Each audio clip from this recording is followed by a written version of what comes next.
వేదాలు పనికిరావు అని ఆ మాటను దేవుడు చెప్పడమే కాకుండా దాన్ని విశదీకరించి మేము చాలా తూర్లు చెప్పాం. అని ఈ పుస్తకంలో ఏం చెప్పామంటే,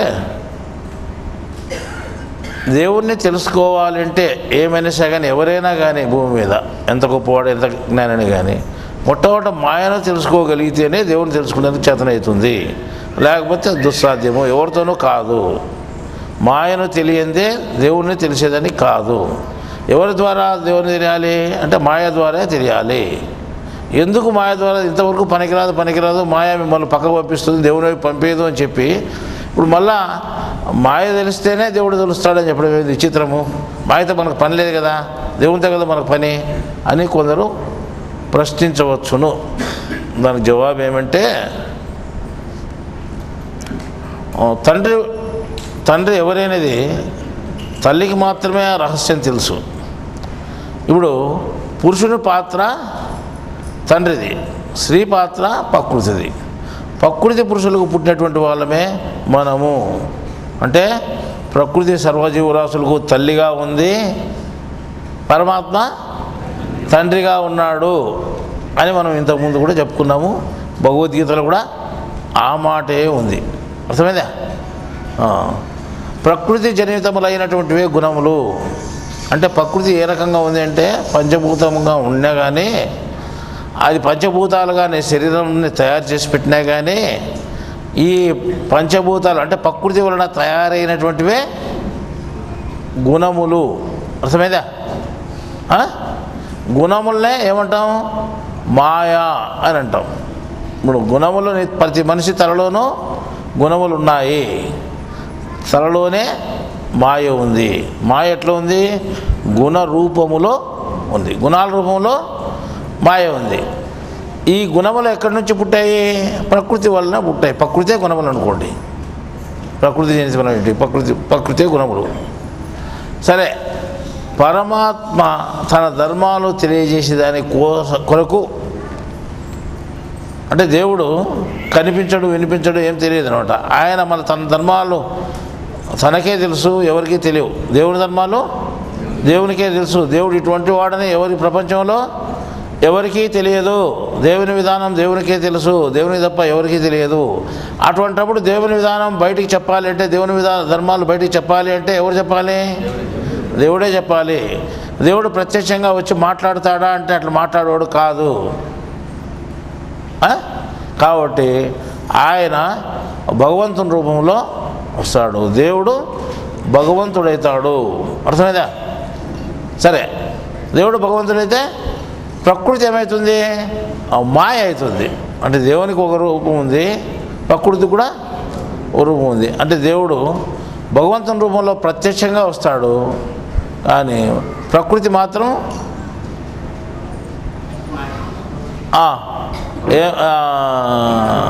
కనిపించుకోకుండా ప్రతి మనిషిలోనూ మాయ రూపంలో ఉంటుంది. ప్రతి మనిషిలోనూ ఉంటుంది. ఎప్పుడు ఎవరిని ఎట్లా కావాల్సి అట్లా వాడుకుంటుంది అది. అంటే మాయతో తన ఇష్టం వచ్చినట్టు పంపిస్తుంది. తన ఇష్టం వచ్చినట్టు అంటే దేవుని వైపైనా పంపించవచ్చు, అది దేవునికి వ్యతిరేక దిశలో అయినా పంపించవచ్చు. ఈ రకంగా రెండు రకాలుగా అది పనిచేస్తుంది. అంటే ఇప్పుడు దేవుని విధానం తెలియజేయాలి అంటే భగవంతుడు వచ్చినా కానీ భగవంతుడి తలలో కూడా గుణాలే ఉన్నాయి. ప్రతి మనిషి ఎట్లా పుడతాడో అట్లే పుట్టాలి. ఆ గుణాలను ఉపయోగించుకొనే అక్కడ కూడా మాయ ఉంది.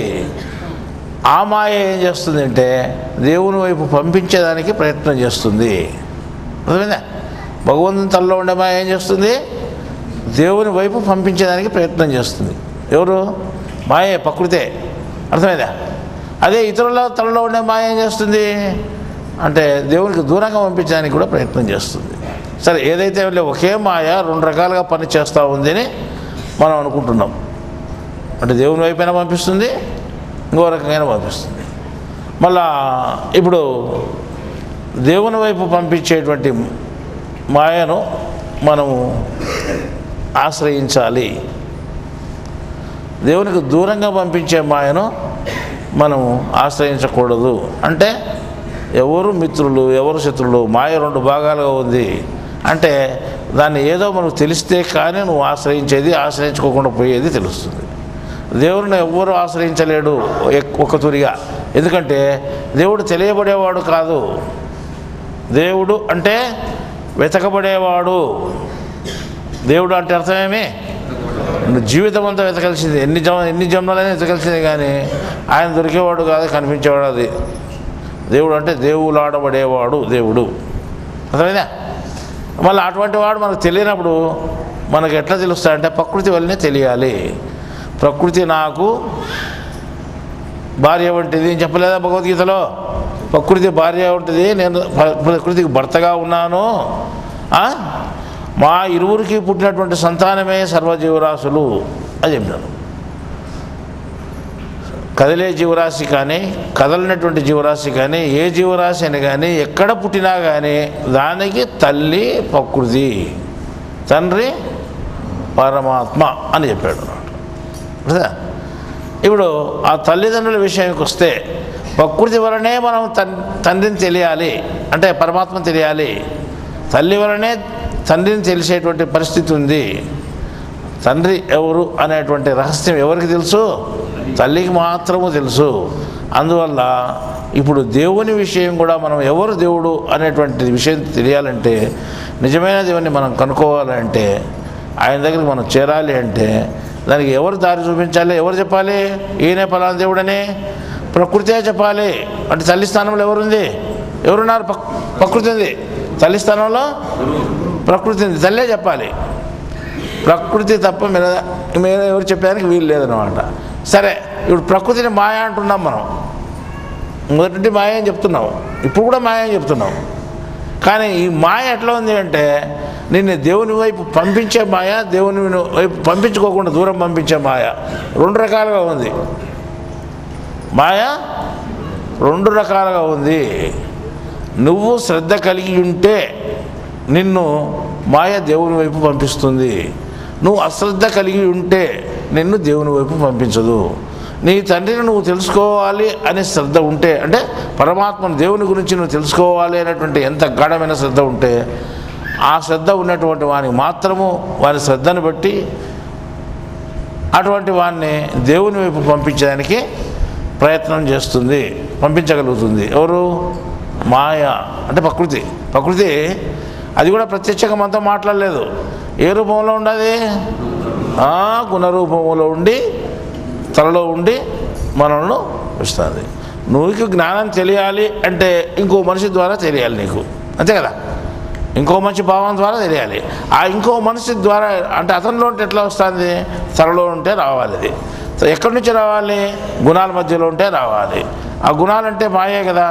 మన దేవుని వైపు ఎందుకు పంపిస్తుంది మాయ అయితే? అంటే దేవుని వైపు పంపించే మాయ కూడా ఉంది. మాయే దేవుని వైపు కూడా పంపిస్తుంది. ఇప్పుడు మా తలలో ఉంటే గుణాలు ఉన్నాయి, మా తనలో కూడా గుణాలు ఉన్నాయి, మా తనలో ఉంటే యోచనలు వస్తాయి, మా తనలో ఉంటే ఈ ఆలోచనలు వచ్చి మీకు చెప్తున్నాము. ఇది కూడా మాయే. కానీ ఈ మాయ ఏం చేస్తుందంటే శ్రద్ధ కలిగినటువంటి వాళ్ళను మాత్రమే ఆ దేవుని వైపు పంపిస్తుంది. శ్రద్ధ లేనటువంటి వాళ్ళని ఏం చేస్తుంది?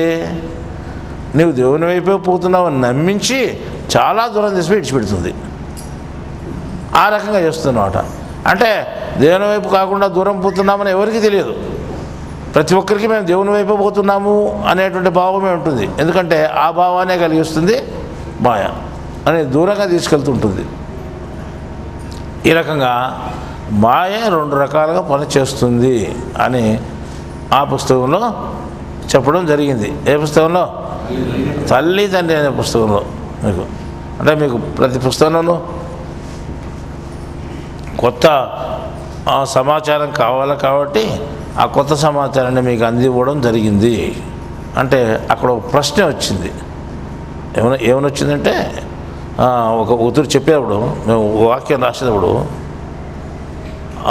ప్రకృతిని తెలియంది ఎవరు పరమాత్మను తెలియలేడు. ఏ విధంగా అయితే తల్లి సహకారం లేని తండ్రిని ఏ విధంగా తెలియలేడో ఆ రకంగా ప్రకృతి నుండి తయారైనటువంటి మాయ, ప్రకృతి రూపమైనటువంటి మాయ, ప్రకృతి జనితమైనటువంటి మాయ నుండి మాయ ద్వారానే దేవుణ్ణి తెలియాలి. మాయను ఎవడైతే తెలియలేడో అటువంటి వాడు దేవుణ్ణి తెలియలేడు అని చెప్పడం జరిగింది. అప్పుడు ఓ ప్రశ్న మళ్ళీ వేయడం కూడా జరిగింది. అక్కడ బుక్ రాసినప్పుడు ఎవరు ఉండరు మధ్యలో, మేమే వేయాలి ప్రశ్న కూడా ఎవరేలా రాసే వాళ్ళే వేయాల, అప్పుడు ఎవరు చదివే వాళ్ళు ఉండరు. అప్పుడు ఏం ప్రశ్న చేసామంటే, ఇంతవరకు మాయ అనేది దేవుని ఆ మార్గంలో ఆటంకమైంది చెప్తూ ఇప్పుడు మాయను తెలియంది మళ్ళీ మీరు ఆ దేవుని తెలియలేరు అని మీరు చెప్తున్నారు కదా, మళ్ళీ ఇంతవరకు మాయ ప్రమాదమైంది, మనం దేవుని మార్గంలో ఆటంకమైంది, దేవుని జ్ఞానాన్ని తెలుసుకోండి, మాయా మార్గాన్ని వదిలిపెట్టండి అని చెప్పినారు కదా మీరు అని ప్రశ్న వేయడం జరిగింది. వాస్తవమే, అప్పుడు అదే చెప్తున్నాం, ఇప్పుడు చెప్తున్నాము. దేవుని మార్గాన్ని ఆటంకం కలిగించేటువంటి మాయను వదిలేయండి. దేవుని మార్గానికి ఆటంకం కలిగించేటువంటి మాయను వదిలివేస్తే, దానికి దూరంగా ఉంటే అప్పుడు దేవుని మార్గాన్ని తెలుసుకోవడానికి వీలవుతుంది. ఆ దేవుని మార్గాన్ని కూడా తెలుసుకోవడానికి ఎట్లా వీలవుతుంది? అది కూడా మాయ వలనే అవుతుంది. ఏ మాయ వల్ల అవుతుంది? దేవునికి దగ్గరగా పంపించే మాయ ఉంటుంది. మాయే అంటే ఒకే మాయే నేను అటు చేస్తుంది, ఇటు చేస్తుంది. అటువైపు పంపించే మాయ, ఇటువైపు పంపించే మాయ, రెండు రకాల మాయలు ఉన్నాయి కదా. అందుకే నేను చెప్పేది, ఒక రకం మాయేమో అటు పంపిస్తుంది, ఒక రకం మాయేమో ఇటు పంపిస్తుంది. మీరేం చేస్తారంటే దేవుని వైపు పంపించే మాయనే ఆశ్రయించండి అని నేను చెప్తున్నా. కానీ మీరు దాన్ని పూర్తి గమనించాలంటే, మాయను పూర్తి తెలుసుకున్నప్పుడే ఏది దేవుని వైపు పంపిస్తుంది, ఏది దేవుని వైపు పంపించదు అనే విషయం తెలుస్తుంది. అందుకు మీరు వేదాలకు పనికిరావు అని చెప్పినారు కదా, ఆ వేదాలు మాయ అన్నారు కదా, మళ్ళీ ఇంకా వేదాలన్నీ మాయ అయినప్పుడు మళ్ళీ దాంట్లో ఇంకా ఏ వేదంలో ఉంది దేవుని వైపు పంపించే మాయ? అవన్నీ దేవుని వైపు పంపించవు చెప్పినారు కదా 4 వేదాలు. మీరు ఆ 4 వేదాలను మీరు దాని జోలికి పోవద్దండి, దాంట్లో ఇరుక్కోవద్దని చెప్పినారు కదా. మళ్ళీ 4 వేదాలను విడిచిపెడితే మాయనంతా మొత్తం విడిచిపెట్టేటే కదా, ఇంకే మాయ పంపిస్తుంది అంటే వేదములు అనేది మాయ అనేది దేవుడే చెప్పాడు దాంట్లో.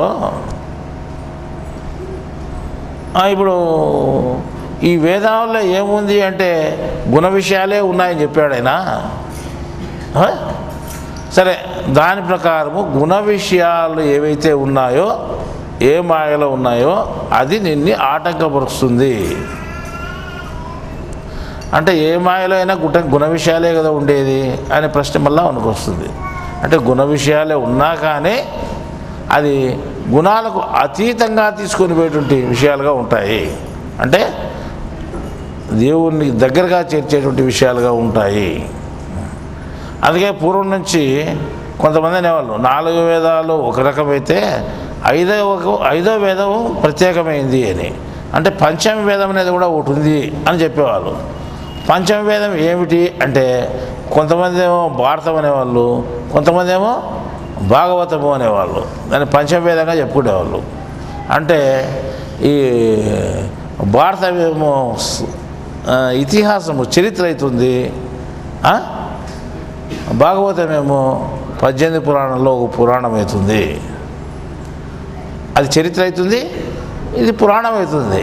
ఇవి వేదం కాదు, వేదం అనేటువంటి పేరు దీనికి రాదు. మళ్ళీ ఇది 2 వేదాలు కానప్పుడు పంచమ వేదం అంటే ఏమిటిది అంటే ఎవరికి తెలియదు. ఆ పంచమ వేదం పేరు మనకు కూడా ఎవరికి తెలియదు. అంటే పంచమ వేదము అనేటువంటి మాట ఉంది, కానీ పంచమ వేదం ఏది పంచమ వేదము అంటే మాత్రం కరెక్ట్గా తెలియదు. ఎందుకు తెలియదు? ఒకవేళ చాలామంది ఏం చెప్తున్నారు తెలిసిన పెద్దలంతా, భాగవతం పంచమ వేదము అన్నారు, కొంతమంది భారతము అన్నారు. సరే, అట్లా తీసుకుంటే మనం ఆలోచన చేస్తే భారతము చరిత్ర అవుతుంది, జరిగిన చరిత్ర అవుతుంది, భాగవతము పురాణం కేవలం పురాణం అవుతుంది. సరే, ఈ 4 వేదాల్లో ఎవరు రాశారు అని ప్రశ్న వస్తుంది మనకు. ఈ పురాణం ఉంటుంది కదా, ఈ పురాణాలు ఎవరు రాశారు అంటే వ్యాస మహర్షి రాశాడు అని మనము చెప్పవచ్చు. వ్యాసుడే రాశాడు, 18 పురాణాలు రాశాడు, 4 వేదాలు కూడా రాసినది వ్యాసుడే. 4 వేదాలు ఏవో భూమి పుట్టినప్పుడే సృష్టి పుట్టినప్పుడే ఉన్నాయనుకోవడం చాలా పొరపాటు. 4 వేదాల్లో ఎవరు రాశారు? వ్యాసుడు రాశాడు. ద్వాపర యుగంలో తయారైనవి వేదములు, ద్వాపర యుగంలో తయారైనాయి. అంటే ఒక పాఠ్య పుస్తక రూపంలో తయారు చేయబడినాయి. గుణాలే మొదటి ఉంటున్నాయి. దాన్ని ఏం చేశాడంటే ఆ గుణ విషయాల్లో పుస్తక రూపంలో రాశాడు. అవి వేదాలు. అర్థమైందా? కాబట్టి ఈ వేదాలు పనికిరావు. ఎందుకు పనికిరావు అంటే వ్యాసుడు వేదాలు రాసిన తర్వాత 18 పురాణాలు రాసిన తర్వాత పూర్తి అధర్మాలు చెల్లిపోయినాయని దేవుడు అప్పుడు భగవంతునిగా పుట్టాల్సిన పని వచ్చింది. ఎప్పుడు? ద్వాపర అంత్యంలోనే వ్యాసుడు రాసిన తర్వాతనే పుట్టి ఆయన ఏం చెప్పినాడంటే ఈ గుణాల వల్ల అంటే ఈ వేదాల వల్ల మీరు దేవుణ్ణి చేరలేని కూడా చెప్పడం జరిగింది. సరే ఇవన్నీ సరే వాస్తవమే. కానీ ఇప్పుడు మీరు చెప్పే వేదం ఎవిడిది? మీరు చెప్పేది వేదం కాదా?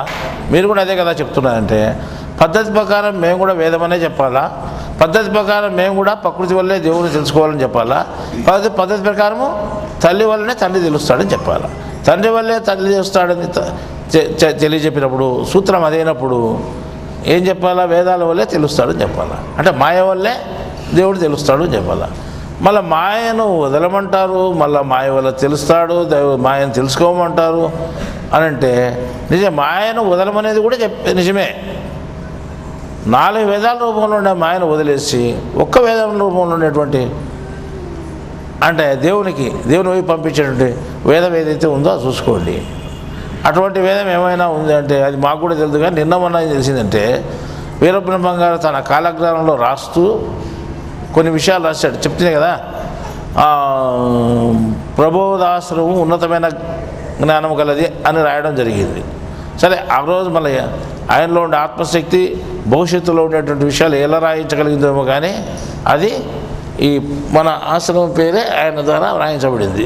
తర్వాత ప్రబోధాశ్రమం వారు సేనాధిపతి గుణములు కలిగి ఉన్నారు, సేనాధిపతి గుణములు కలిగి ఉన్నారు అని చెప్పడం అయింది.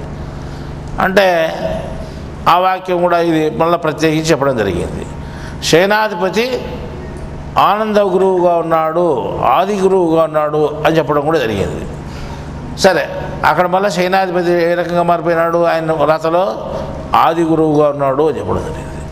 ఈ రకంగా ఆయన ఒక ఆనంద గురువును అనేటువంటి పేరుతో చాలా రాశాడు. రాస్తూ ఆయన ఏమంటే ఆయన నాకు గురువే, మీకు గురువే అని చెప్పినాడు. తర్వాత కొంతకాలానికి నేను ఆయన ఆ ఆశ్రమానికి వచ్చి ఆయనను ఆశ్రయిస్తాను అని రాయడం కూడా జరిగింది కాలజ్ఞానంలో. అంటే మేము ఇంతకుముందే చెప్పినాం, ఈ కాలజ్ఞానం తెలియకముందే 1980లో నేను ఒక తూరి అంటే ఎప్పుడు నేను బ్రహ్మగారి మఠానికి పోలేదు, ఇతరుల వెంట పోవడం జరిగింది. జరిగినప్పుడు అప్పుడే ఆయన తన శరీరాన్ని వదిలి తర్వాత జన్మకు రావడం జరిగింది. ఇది జరిగి 1980లో జరిగింది. కాబట్టి ఇప్పటికి 30 సంవత్సరాల వయసులో ఆయన ఉన్నాడు అని చెప్పడం జరిగింది. ఎవరు? బ్రహ్మంగారు. ఆయన జన్మ తీసుకొని 30 సంవత్సరాలు అయింది. ఆయన వయస్సు 30 సంవత్సరాల వయసులో ఆయన ఉన్నాడు.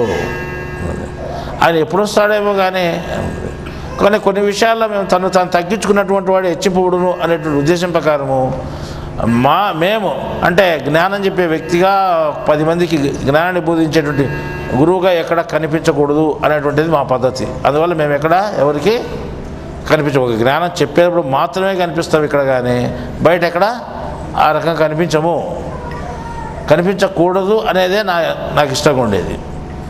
సరే చాలామంది మమ్మల్ని ఎన్నో రకాలుగా పోల్చినా అది సంబంధం లేదు అని చెప్తూ ఖండిస్తూ వచ్చాం. కానీ ఇక్కడ ఖండించేదానికి అవకాశం లేదు. ఎందుకంటే బ్రహ్మంగారు చెప్పినట్టు వాక్యము దాన్ని మనం ఖండిస్తే ఆయన్ను మనం చిన్నపుచ్చినట్టు అవుతుంది. కాబట్టి ఆ వాక్యాన్ని ఖండించేదానికి లేదు. ఆయన చెప్పినది 100% సత్యమే. ఎందుకంటే పేరు పెట్టి చెప్పినాడు. పేరు పెట్టకుండా చెప్పకపోతే ఏదో రకంగా మనం కూడా తప్పించుకోవడానికి అవకాశం ఉండే. ఆయన తప్పించుకోవడానికి అవకాశం లేకుండా పేరు పెట్టి చెప్పాడు. కాబట్టి మనం ఇప్పుడు ఏం తప్పించుకోవడానికి అవకాశం లేదు. తప్పనిసరిగా ఒప్పుకొని తీరాల్సిందే ఆయన చెప్పిన వాక్యాలు. ఇప్పుడు మాయ వలనే దేవుడు తెలియబడతాడు అనేటువంటి వాక్యం రాసినప్పుడు నన్ను ప్రశ్నించినప్పుడు ఎవరు ప్రశ్నించారు? ఆత్మ కాదా? ఆత్మ చెప్తుంది, మనం ప్రశ్నిస్తాము. ఎక్కడ ఉల్టాసి దేవాలయం చేయదని మీరు. ఆత్మ చెప్పేది మనం అడిగేవాడు ఎవడు? నేను చెప్పేవాడు మేము. అర్థమైందా? నేను మేము అనేదానికి ఎంత తేడా ఉంటుంది. మేము చెప్పినది ఏమనగా అంటే ఇద్దరం కలిసి చెప్తున్నామని. ఎవరిద్దరు? నేను నా ఆత్మ. అర్థమైందా? నా ఆత్మకు అన్నీ తెలుసు, కానీ నేను నువ్వు అంతా ఇద్దరం ఒకటే, మనకేం తెలియని వాళ్ళం. అర్థమైందా?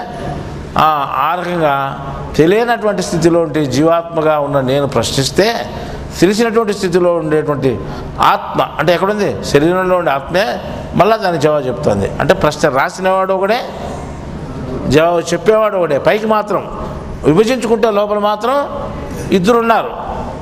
అడిగేవాడు ఒకడు, చెప్పేవాడు ఒకడు. అంటే నాలోనే కాదు, మీ అందరిలో ఉన్నాడు. ఇద్దరు ప్రతి ఒక్కరిలో ఉన్నారు. ఇద్దరిద్దరు ప్రతి మనిషిలో ఉన్నారు. జీవాత్మ ఎక్కడైతే ఉందో ఆత్మ తప్పనిసరిగా అక్కడ ఉంటుంది. ఒక్క ఆత్మ ఎక్కడ ఏ శరీరంలో లేదు. ప్రతి శరీరంలోనూ జోడు ఆత్మలు ఉన్నాయి. ఆ జోడు ఆత్మలనే జీవాత్మ ఆత్మ అంటున్నాము. అర్థమైందా? ఇంకా శరీరం బయట లోపల ఇంకొక ఆత్మ ఉంది, అది బయట కూడా ఉంది.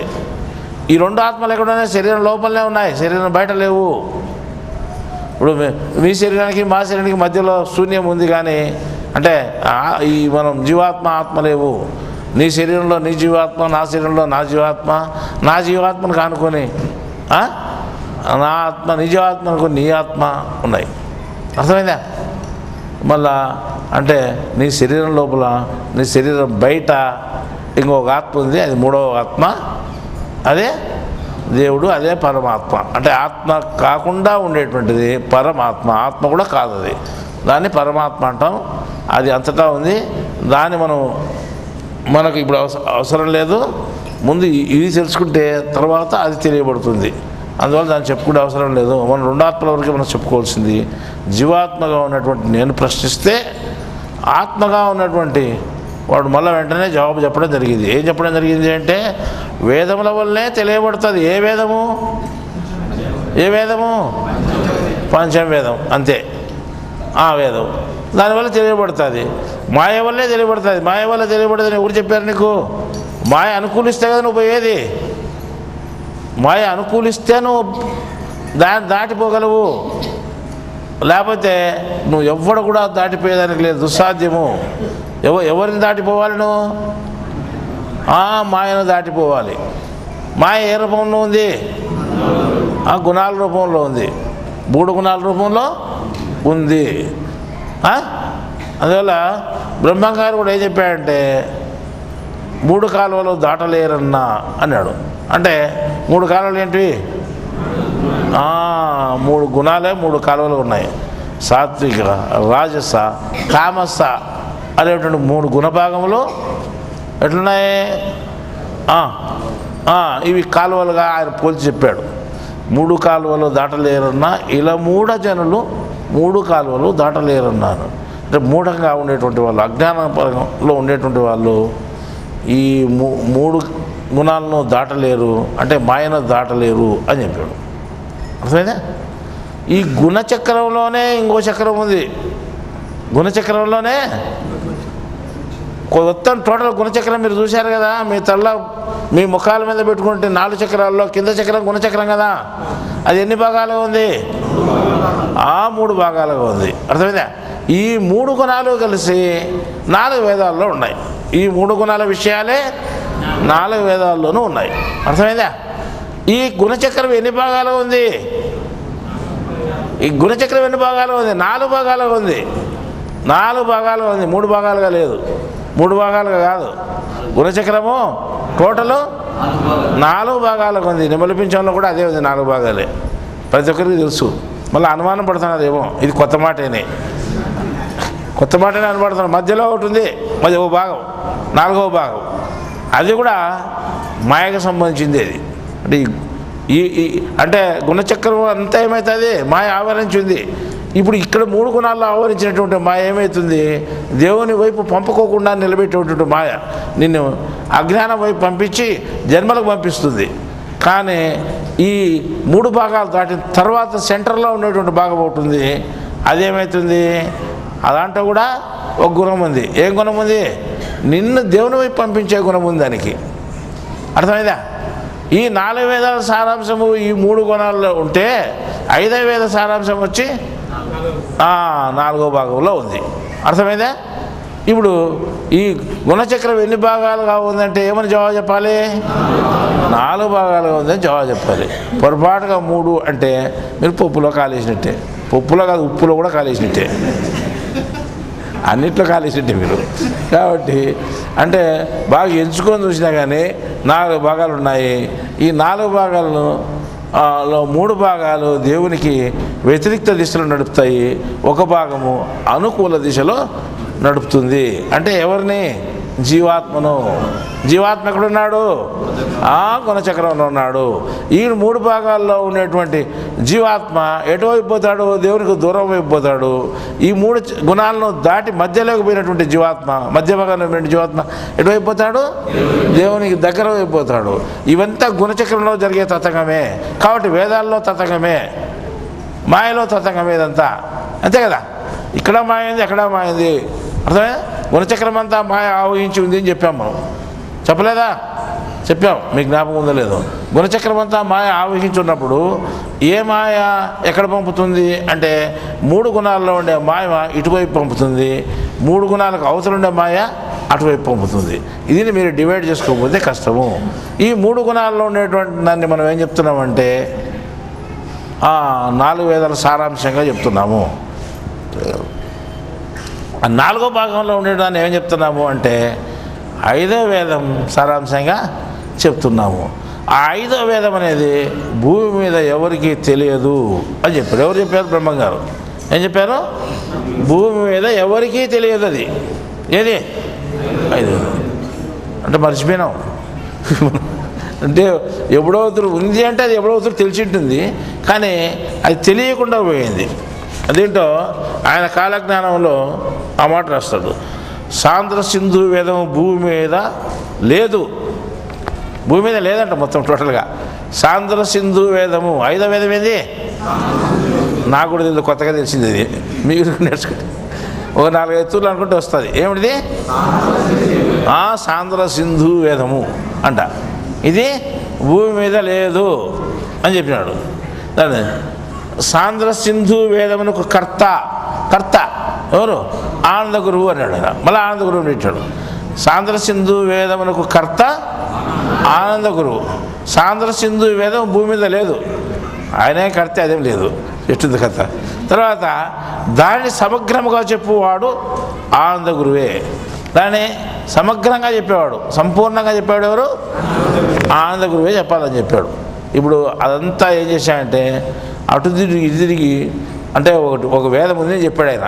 అంటే మనం రచించినాడు. ఎందుకంటే ఆ ప్రశ్న అక్కడ వేసినప్పుడు కరెక్ట్గా ఈ కాగితం మన చేతికి వచ్చింది. అంటే మీరు వేదాలు పనికిరావని చెప్పినప్పుడు మళ్ళీ వేదాల వల్లే తెలియబడుతుంది, ప్రకృతి వల్లే దేవుడు తెలియాలని మీరు అంటున్నారు కదా. ప్రకృతే మాయ అయినప్పుడు, ప్రకృతే వేదాలు అయినప్పుడు మళ్ళీ ఏ వేదాన్ని ఆశ్రయించాలా, ఏ మాయను ఆశ్రయించాలా? మాయను ఆశ్రయిస్తే మనం దేవుని పోయేదానికి కాదు కదా అని అంటే దేవుని పోయేదానికి కూడా అవుతుంది. కానీ ఏ మాయను ఆశ్రయించాలి అంటే అక్కడ 4వ స్థానంలో ఉన్నట్టు మాయను ఆశ్రయిస్తే, 3 స్థానాల్లో ఉండే మాయను ఆశ్రయిస్తే నువ్వు ఇటువైపు పోతావు. అసలు ఇప్పుడు ఈ 4 వేదాల సారాంశాన్ని ఆశ్రయిస్తే నువ్వు అజ్ఞానం వైపు పోతావు. కానీ 5వ వేదంగా చెప్పబడేటువంటి దాన్ని ఆశ్రయిస్తే దేవుని వైపు పోతావు. 5వ వేదం ఏది? అందరికీ తెలిసిపోయింది ఇది. అంటే మనం ఏమైనా రాసామా? 5వ వేదం ఆయన సాంద్ర సింధు వేదం కర్త ఎవరన్నారు? ఆనంద గురువు అన్నాడు. అంటే మనం రాసినావా ఆ వేదాన్ని? ఎప్పుడన్నా రాయలే. ఈ పిండాకుడు మేము రాసినంత అది కాదా, బుక్కులో ఉండేంత అది కాదా జ్ఞానం కదా. ఎక్కడా లేదు అంటే ఎక్కడ లేదు కదా మనం రాస్తాను. మొదటి నుండి చెప్తాను కదా నేను, ఎక్కడా లేదే చెప్తాము అని చెప్పలేదా? ఈ పొద్దే కాదు, మొదటి నుండి గత 34 సంవత్సరాల నుండి చెప్తున్నాం. ఎవరు చెప్పనటువంటిది, ఎవరు రాయనటువంటిదే మేము చెప్తాము అని చెప్పలేదా? ఆ సిద్ధాంతంగా పెట్టుకున్నాము, అది ఆ పదాన్ని సూత్రంగా పెట్టుకున్నాము. ఎవరు చెప్పినటువంటిది, ఎవరు రాయనటువంటి విషయాన్నే మేము రాస్తాము. ఎవరైనా చెప్పిన దాన్ని కానీ ఎవరైనా రాసిన దాన్ని కానీ మేము ఏమాత్రము చెప్పము అని మొదటనే ఓ దీక్ష ఉంది. దాని ప్రకారము ఈయనేం చెప్తానంటే ఈ సాంద్ర సింధు వేదమునకు కర్త ఆది గురువు అన్నాడు. అంటే ఇప్పుడు సాంద్ర సింధు వేదం అంటే దేవుని వైపు పంపించేటువంటి జ్ఞానమే కదా. మరి ఆ దేని వైపు పంపించేటువంటి జ్ఞానం అంతా ఇప్పుడు మన పుస్తకాలు అదే చెప్పాము, ఎక్కడ లేనటువంటి విషయాలు చెప్పినాం. కాబట్టి దీనంతా కలిపితే ఏమంటాం మనము? సాంద్ర సింధు వేదం అంటాం. సాంద్ర సింధు అంటే సపరేట్గా ఉండదు, ఓ పేరు పెట్టుకొని. అంతటినీ కలిపి మనం ఏమంటాం? సాంద్ర సింధు వేదము అంటాడు. అంటే ఇదేం వేదము అంటే ఇది ఎక్కడ చూడలేదంటే పురుస్తారు. ఇన్ని పుస్తకాల రూపంలో ఉంది, మనం రాసినటువంటి పుస్తకాల రూపంలో అంతా ఉండేదంతా సాంద్ర సింధు వేదమే, ఇంకోటి ఏం లేదు. అర్థమైందా? దీని కర్త ఎవరు అంటే రాసినది ఆనంద గురువు అన్నాడు కాబట్టి ఇంక మనం ఒప్పుకోవాల్సింది తప్పదు. కర్త ఎవరు అంటే రాసినటువంటి వాళ్ళు ఎవరు? ఆనంద గురువే అని చెప్పినాడు ఆయన. తర్వాత ఇది భూమి మీద లేదు అంటే భూమి మీద లేనిది కొత్తగా రాసేటువంటిది, కొత్తగా వచ్చినటువంటిది సాంద్ర సింధు వేదము.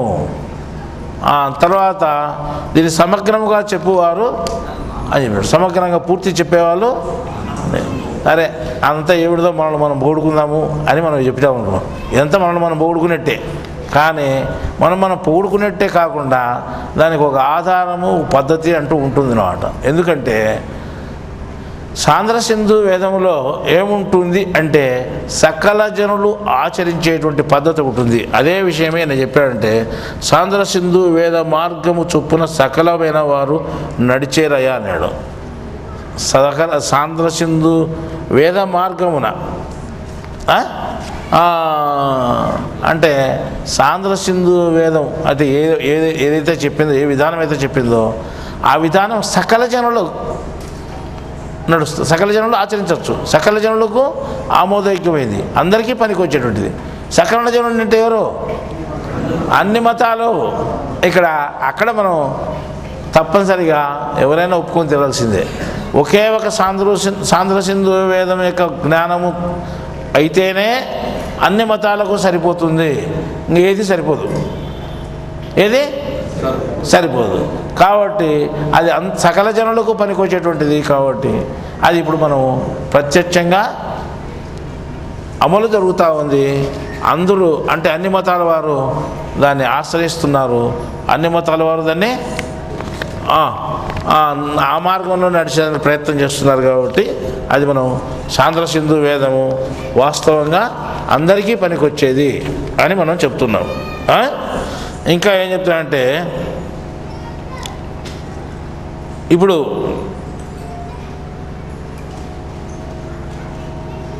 ఈ సాంద్ర సింధు అనేటువంటి పేరు పెట్టి ఎప్పుడైతే చెప్పినారో, ఇప్పుడు సాంద్ర సింధు వేదం అంటే ప్రకృతి సంబంధమైంది అని చెప్పుకుంటాం.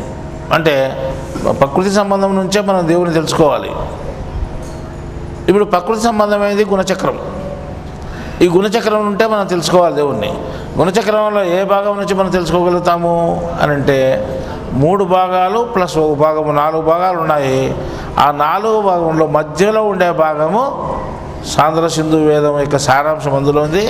మధ్యలో భాగంలోనే దేవుని జ్ఞానం సంపూర్ణంగా ఉంది. కాబట్టి ఆ మధ్యలో భాగం బాగా కనిపించేటువంటి నెమలిపించాన్ని కృష్ణుడు తల మీద పెట్టుకోవడం జరిగింది. అక్కడ కృష్ణుని నెమలిపించడంలో ఏముంది? ఆ మధ్యలో కనిపించే భాగమైంది చూడండి. మధ్యలో కనిపించే భాగమే కదా బాగా కనిపించేది, అంతే కదా. అన్నిటికంటే బాగా కనిపించేది మధ్యలో కనిపించే భాగమే. అది దేవుని వైపు పంపించేటువంటి సారాంశం కలిగినటువంటిది. అర్థమైందా? ఈ రకంగా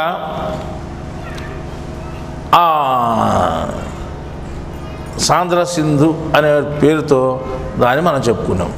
సాంద్ర అంటే మీకు తెలుసు, సాంద్రత అనేది చిక్కగా అని. సాంద్రత అంటే ఎంత చిక్కగా ఉండాలో అంత చిక్కగా ఉండడం అనమాట. సింధు అంటే సముద్రము అనేటువంటి అర్థం వస్తుంది. సింధు అంటే సముద్రము అని అర్థం వస్తుంది. సముద్రం అని వస్తుంది, నది అని వస్తుంది.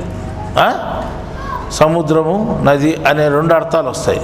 కానీ సాంద్రత నదిలో ఉండదు. సాంద్రత నదిలో ఉండదు. ఏ సాంద్రత ఉండదు దాంట్లో. స్వచ్ఛమైన నీళ్ళు ఉంటాయి, ఖాళీ నీళ్ళు మాత్రం ఉంటాయి నదిలో, సాంద్రత ఉండదు. కానీ సముద్రము అనేటువంటిది సాంద్రత ఉంటుంది. ఏం సాంద్రత ఉంటుంది?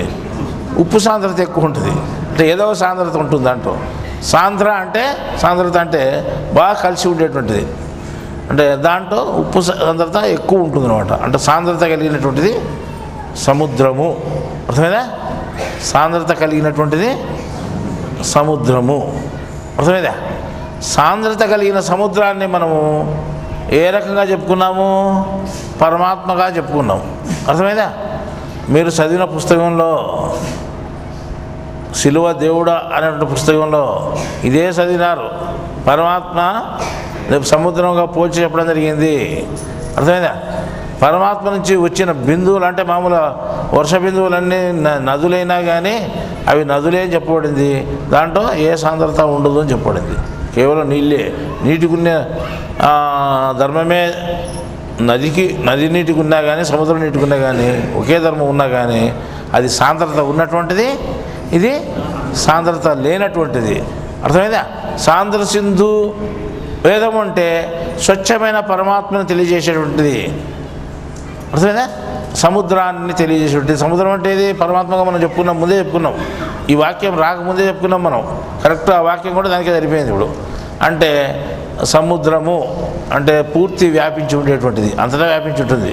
ఇన్ని దేశాలున్నాయి, దేశాలన్నీ నడమేది ఉన్నాయి, దెబ్బలు. అర్థమైందా? భాగాలు సముద్రం అంతా అక్కడో భాగం దేశాలన్నీ అక్కడో భాగం ఉన్నాయి. కానీ అంతా మొత్తం అన్ని దేశాలను చుట్టూ ఆవహించుండేది ఏది? సముద్రం. అంటే నేను అంతటా ఉన్నాను, మీరంతా నా లోపల ఉన్నారు అని చెప్తుంది అది. ఏ భూభాగం కానీ, ఏ దేశము కానీ, ఏ జీవరాశులు కానీ దానిలో ఉండాల్సిందే. అర్థమైందా? నేను సముద్రం లేను, బయట ఉన్నానంటే నీ చుట్టూ ఉండేది సముద్రమే. ఇటు పో సముద్రం వస్తుంది, అటు పో సముద్రం వస్తుంది, ఎటు పోయినా కానీ సముద్రమే వస్తుంది. ఆ రకంగా దేవుడు మధ్యలో, దేవుడిలోనే నువ్వు ఉన్నావు. దేవుడు మినహా ఎవరు లేరు. ఈ రకంగా మనం చెప్పుకుంటూ పోతే మనం ప్రకృతి వల్లనే పరమాత్మను తెలియాలి అనేటువంటి ఆ పుస్తకంలో రాసుకున్నాము. ఆ పుస్తకంలో రాసుకున్నటువంటి దానికి మనకు వాస్తవమైన జవాబు కూడా మనకు దొరికింది. తర్వాత ఈ హిందూ మతములో మనం ఉన్నదాని వల్ల ఇప్పుడు ఈ సాంద్ర సింధు వేదం పరిజ్ఞానం వలన మనం చెప్పేటువంటిది అన్ని మతాలకు సంబంధించి చెప్తున్నాము. ఏ మతంలో ఎవరు తప్పు చేసినా కానీ ఆ మతంలో వాళ్ళ మత విధానం మనకు తెలియకపోయినా కానీ ఆ మతం యొక్క సారాంశం పూర్తి మనకు ఏమిటో అంటే వాళ్ళు చెప్పుకునేదో తెలియకపోయినా కానీ మీరు ఫలానా చోట ఫలానా తప్పు చేస్తున్నారు, మీ మూల గ్రంథాల్లో ఇదే ఉంది, ఏదుంది? మేము చెప్పే వాక్యం ఏమైంది చూసుకోండి అని చెప్తున్నాం. వాళ్ళ మూల గ్రంథాల్లో అదే వాక్యం ఉంది, అదే వాక్యాన్ని మనం చెప్తున్నాం. ఆ వాక్యానికి అర్థం చెప్పగలుగుతున్నాం. ఎందుకంటే ఈ సాంద్ర సింధు వేదం ఎవరికైతే తెలియబడుతుందో అది ఏ మతానికైనా గురువుగానే ఉంటుంది. కాబట్టి వాళ్ళ మతాలలో తెలియని విషయాన్ని ఇది తెలియజేస్తుంది. ఏది? సముద్రం అనుకో, ఇది తెలియజేస్తుంది. కాబట్టి అన్ని మతాల్లోనూ మనము ఇది అవును, ఇది కాదు, ఇది సత్యము, ఇది అసత్యము అని మనం చెప్పడం జరుగుతూ ఉంది. అయితే ఇప్పుడు మేము అంటే ఈ విషయాలన్నీ తెలుసుకోగలిగితే ఒక మనిషిలో ఉండేటువంటి మంచి చెడు తెలుసుకోవాలంటే చెప్పాం కదా, మంచి తెలుసుకోవాలంటే అసలు విధానం తెలుసుకోవాలంటే అసలు రాసిన పుస్తకాలు కానీ వాడు చదివే పుస్తకాలు కానీ తెలియాలని చెప్పినాం. ఇంతకుముందు చెప్పుకున్నాం మనం. అట్లాగని మేము రాసినది ఏమిటిదో మా విధానం ఏమిటిదో తెలియనటువంటి వ్యక్తులు కొంతమంది ఉంటారు. వాళ్ళు ఏం చేస్తారంటే స్వామి అంతా దొంగనా కొడుకులే అంటాడు. అందరినీ ఒకటే తిడతాడు. అంటే దానివల్ల ఏమొస్తుంది అంటే మహాపాపం వస్తుంది అనే విషయం తెలియదు అనమాట. స్వాములంతా దొంగలే, వాడేమో స్వచ్ఛమైన వాని మాదిరి స్వాములందరూ దొంగలే అంటారు. స్వాములంతా ఉండొచ్చు, స్వాములంతా పేర్లు పెట్టుకున్న వాళ్ళంతా దొంగలే ఎట్లయితారు? జ్ఞానం చెప్పేవాళ్ళు ఉంటారు, అజ్ఞానం చెప్పేవాళ్ళు ఉంటారు. అర్థమైందా? ఇప్పుడు జ్యోతిష్యం అంటే ఎట్లుంది? జ్యోతిష్యం ఓ బుక్లో పుల్లబెట్టి పేజీ తెరిచి చదివేది కూడా జ్యోతిష్యమే.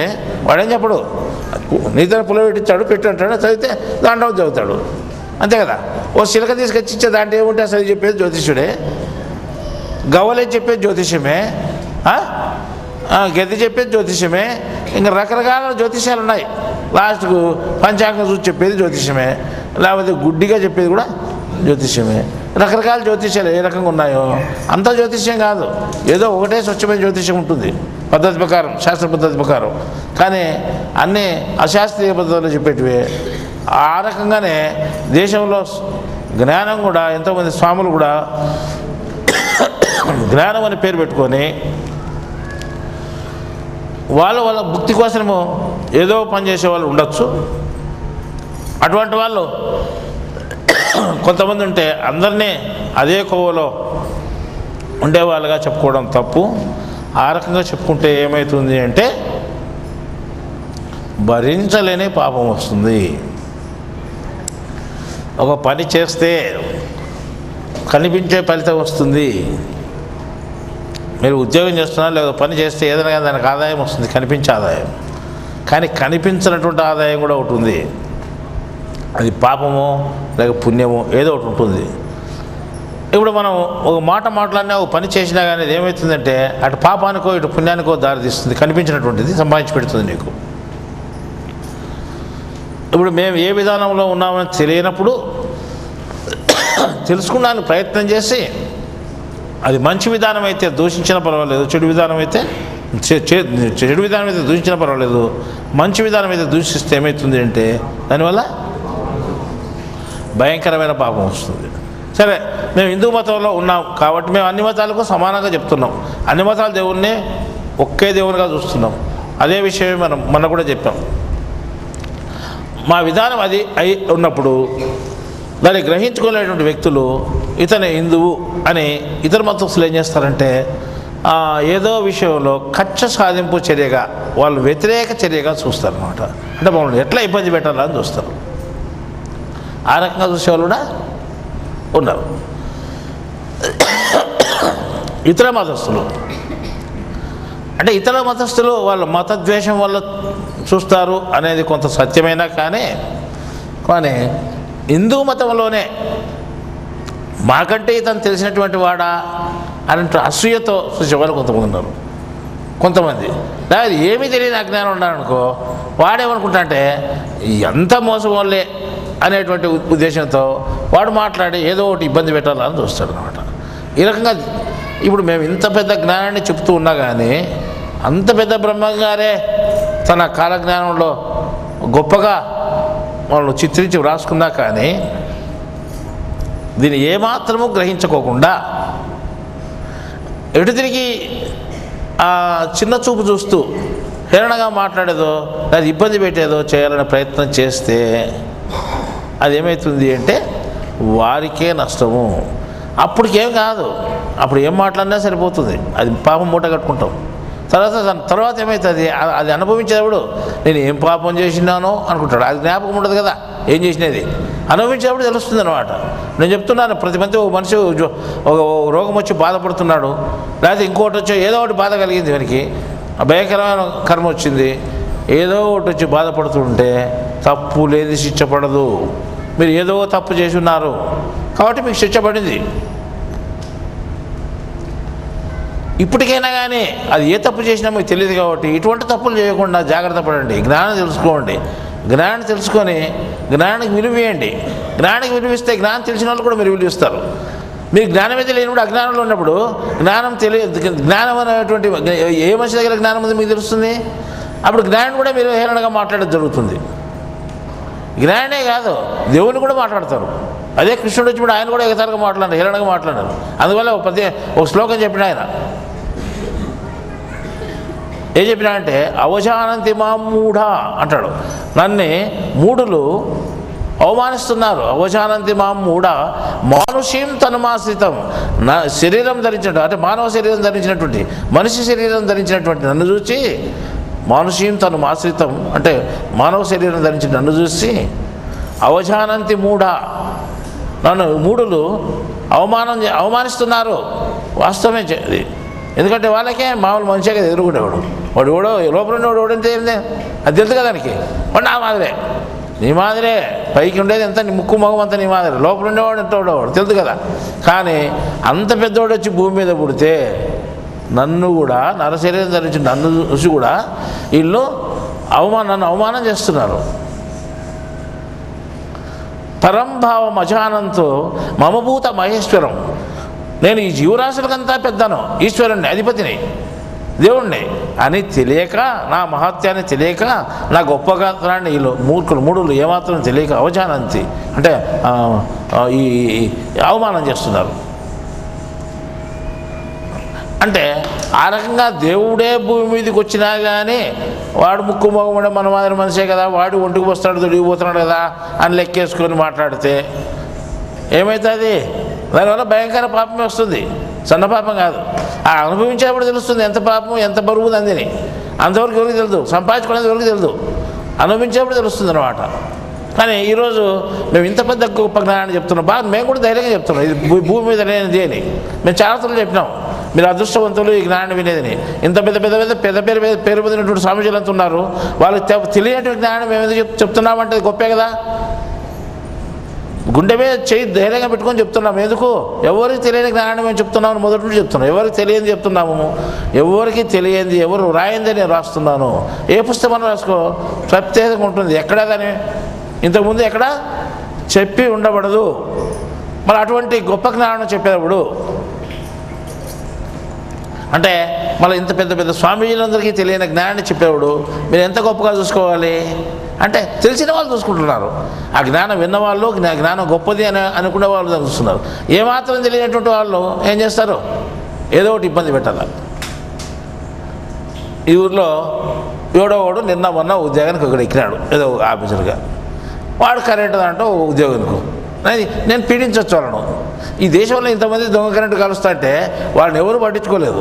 దేశంలో ఎన్నో స్కాములు జరిగి కోట్లు మింగేస్తా అంటే వాళ్ళని ఎవరు పట్టించుకోలేదు. ఇప్పుడు మందిరము అంటే మందిరమే లేవా మాకు తెలుసులే, మందిరం అయితే మీరు భయం చేసుకోవాలా. మీరు ఇన్ని లైట్లు ఉన్నాయి, ఇన్ని ఫ్యాన్లు ఉన్నాయి, మీకు కరెంట్ ఇంతనే కాలేదు అంటే అన్ని లైట్లు అన్ని ఫ్యాన్లు నెల కూతురుడే వేసేది దినం ఏమో ఎవరు ఉండరు ఇక్కడ అంటే ఇంత ఉన్నాక లోటు ఉంటుంది. లోటు ప్రకారం రాస్తాం మేము. ఇది మందిరం అంటే మందిరం అయితే మాకే, మందిరం అయితే మాకేమిటి? నువ్వు ఏడ్చావు మాకేమి? ఇప్పుడే బూదిని వండుకునే నీళ్ళు నుంచి ముంచేసేట నాకే. నువ్వు బూదిని వండుకున్నావు, నీ లైఫ్ వండుకున్నావు మాకు తెలుదు, అంతే కదా. ఇప్పుడు జపాన్లో మధ్యాహ్నం బాగా అంత విశ్రాంతి తీసుకున్నప్పుడు నీళ్ళు వచ్చి ముంచేసినాయి. అప్పుడు దేవుని దూషిస్తారంట. ఏమని? దేవుడు చూడు ఎంత అన్యాయం అని. ఎంత అన్యాయం? నువ్వు చేసిన అన్యాయమే నాది కూడా. నువ్వు ఎంత అన్యాయం చేసి నేను అంత అన్యాయం చేస్తా అని దేవుడు చెప్తాడు. దేవుని తెలుదా? ముంచేసినవాడు దేవుడు కాదా? ఆ శక్తి ఎవరిది? దేవుడే. కానీ ఈ పొద్దు కళ్ళు కానీ కూడా మనం ఏం చేస్తాం చూడండి. మీరు మీటర్లు చూడండి, ఎక్కడైనా ఏ ఊర్లోనే ఏ ఇంట్లోనే ఏ దేవుళ్ళైనా ఉన్నాయేమో మన మందిరానికి బయట గోడ బిగించారు. ఎక్కడ వాన వచ్చినా కాలిపోతాయి ఇవి. బయట మీరు మూట తిరిగేసాట బయట బిగించారు, ఎక్కడ ఉండకూడదని. ఎక్కడ బిగకూడదు లోపల లా, మీరు బయట ఉండాల. అంటే మేము ఏం చెప్తే చేయాలా.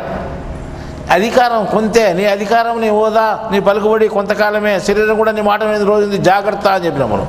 అని మనం ఆ మాట చెప్పినాం తెలుదు వాళ్ళకు, ఆ మాట చెప్పినామని తెలుదు. వాడు ఉద్యోగాలు కూడా అడక తింటాడు. యాడ ఉద్యోగం వస్తుందో యాడ బతుకోవాలి, ఉద్యోగంలో వానికాలు పట్టుకుని ఇల్లు కాడ పట్టుకుని ఉద్యోగం వస్తానే ఈ కండ్లు పైకి పోతాయి అన్నమాట. నీకు కండ్లు తల మీదకి పోతాయి. నేను ఎట చెప్తేట సరే మాకు వచ్చి సంజాయి చెప్పండి, ఆడికి పోతే పలకడో పలకడట, మాట్లాడితే ఎక్కడో మాట్లాడతాట, చెప్పి మాట కూడా వినట. ఎంత కొవ్వు చూడండి. అంటే ఆ రకంగా మనుషులు తయారైనారన్నమాట. ఇది మందిరము అని చెప్తే మందిరము మేము 10 మంది కోసం 10 మందికి ఉపయోగపడేదాన్ని చేస్తున్నాం. అవన్నీ నిజమేనా? మీరు అవన్నీ దండి చెప్తారు, అందరూ చెప్తారు. అంటే అందరూ ఏం చెప్తారు చెప్పండి? మేము చెప్పినట్టు వినాలి, మేము చెప్పినట్టు చేయాలి. మరి ఇంతే కాలుతుంది కదా. మీటర్లు ఉన్నాయి కదా మాకు. నేనే 1 మీటర్ పెట్టుకున్నామంటే 5 మొత్తం 7 మీటర్లు ఉన్నాయి మొత్తం టోటల్ మాకు. అంటే 7 మీటర్లు పెట్టి 8 మీటర్లు పెట్టుకో, మీకు ఇంకా ఎక్కువ కాలుతుంటుంది. 7 మీటర్లు పెట్టుకునే ప్రతి మీటర్కు డబ్బులు కట్టినా కానీ ఇంకా కాలుతూ ఉంటుంది కరెంట్. ఏదో ఒకటి మాట్లాడాలి. మీకు ఇట్లయితే ఇంకా మేము ఎక్కువ రాస్తాము. ఒకరు వస్తారు, మీరు బైపాస్ ఉన్నట్టు మేము రాసుకొని మొత్తం సంతకం పెట్టండి, రాయండి, ఇది మా తప్పు, ఇట్లా మేము తెలియక పెట్టామని రాయండి. అంటే ఆడ కరెంటు వైర్ మనం డిస్కనెక్ట్ అంటే తప్పుగా పెట్టకోకుండా కానీ పెట్టినట్టు రాయించుకొని సంతకం పెట్టించుకోపోతారు. ఇట్లయితే మీకు తక్కువ చేస్తాం ఎట్టో ఒకటని. వాళ్ళ కేసులు కావాలి కదా. అంటే మనం కూడా దొంగతనం చేసినట్టు రాయించుకొని పోతారు. అట్లా రాయించుకొని పోవడం కాకుండా ఇది ఇట్లయితే 20,000 అవుతుంది, మేము చెప్పినట్టుంటే ఒక 5-6 వేలు సరిపోతుంది అంటారు. ఏందో అట్లనే చెప్పండి అంటే 5-6 వేలు వాళ్ళకి ఇచ్చా సరిపోతుంది. ఇట్లా ప్రతి డిపార్ట్మెంట్ ఇట్లేనమాట. అన్ని డిపార్ట్మెంట్ ఎట్టయినాయి అంటే దేవుడిదే మాకేమయ్యా? దేవుడైతే అంగడి పెట్టుకోలేరు మీకు అంటే భక్తులుగా ఉన్న వాళ్ళు అంగడి పెట్టుకోకూడదా? దేవుడి సేవ చేసేదానికి మనం అంగడి పెట్టుకోకూడదు, వ్యాపారం చేయకూడదా? మీరు భక్తి అంటే మీరు భయం చేసుకోవాలా, వ్యాపారం ఏంటి చేయాలా? దీపావళి పండుగ రోజు ఒక 5,000 రూపాయలు టపాకాయలు తీసుకొచ్చి పెట్టుకున్నారు, అమ్ముకుంటున్నారు. అది లైసెన్స్ ఉండాలనే విషయం కూడా తెలియదు. ఎక్కడ టౌన్లో అయితే లైసెన్స్ ఉండాలా, చిన్న చిన్న పల్లెటూరులో ఎవరెవరు అమ్ముకుంటారు.